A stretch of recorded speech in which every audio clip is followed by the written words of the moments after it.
Is your Freightliner Cascadia doing this even when you have full air pressure? Well, stick around, I'll show you what it is, I'll show you how to fix it yourself.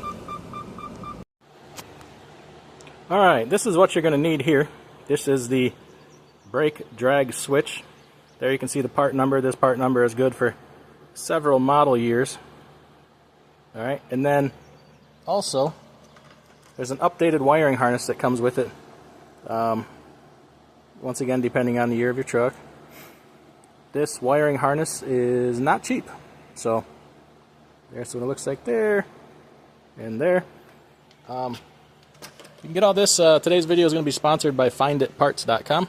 Wide selection of OEM and aftermarket parts for everything you need. That's where I got this.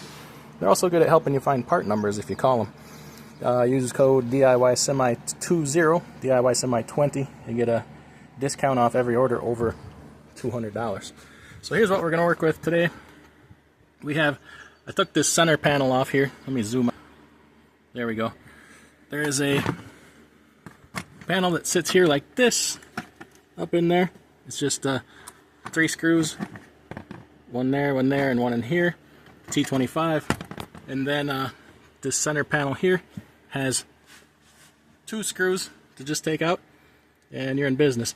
Helps to loosen this one up here a little bit, just to get the trim out from behind it. But if you take that one off, you can kind of wiggle it out of its place if you want to. There is, as you can see, a manifold of these switches up in here. The one we want, of course, is the one right up top here. That's going to have should have like a little blue mark on it most times. So you can see it up in there, right? Let's see in the video here, right there.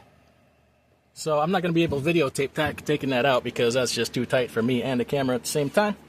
But what you need is an 1 1/8" wrench, or if you think you can get a deep well socket up in there, have at her. I'm guessing not, and it'll be a heck of a time getting this big old wrench up in there.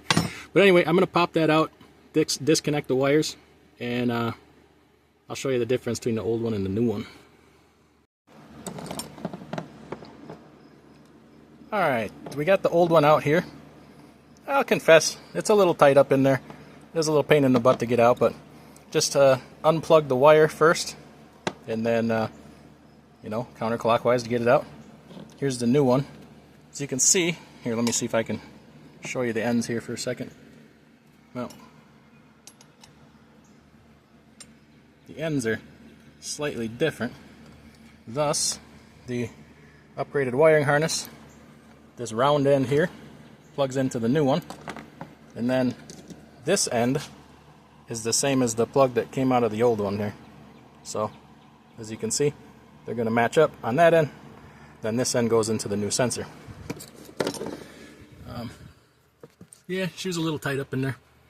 Side note, if people are upset about, companies charging you to have a dog in the truck, that's, I cleaned out most of the hair up in there. You just get hair up in everything, and it just gets to be a nasty mess, and then mechanics and companies gotta fish all that out. Not complaining, I'm a dog lover myself, but just in case you're wondering why there's a $500 deposit sometimes, because of that. Look at all that hair around all them sensors. So I'm gonna get the new one in there and then wire it up, and we'll check it out, see if we're good to go. Here's the old sensor. As you can see, come on, focus camera. Focus, there we go. It wasn't screwed in all the way up the shaft, only about that far up the threads. When you're putting the new one in, tighten it by hand until it's just snug, and then just give it just a little bump here. You don't want to go and reef on this thing real hard, because it's just going into a brass fitting and into a manifold, and you don't want to crack all that stuff, break it, and you're just going to have a real mess on your hands. So just like I said, tighten it by hand, and then just a little, to snug it up. If it leaks, you can always make it a little tighter, but if you go too tight and crack all that stuff behind there, you're going to wish you hadn't.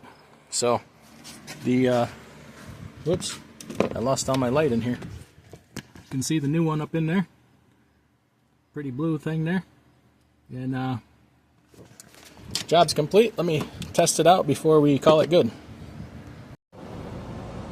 Alright, so here we go. The test will come when I push the yellow brake button in here.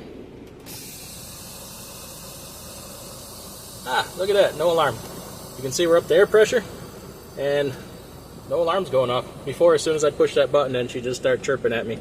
But, yeah, do this yourself.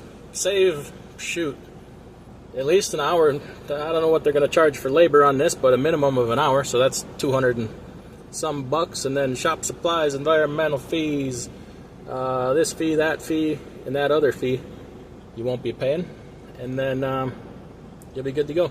Remember, check it out on finditparts.com. Use my discount code DIYSemi20.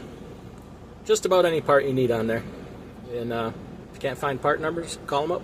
They'll help you out.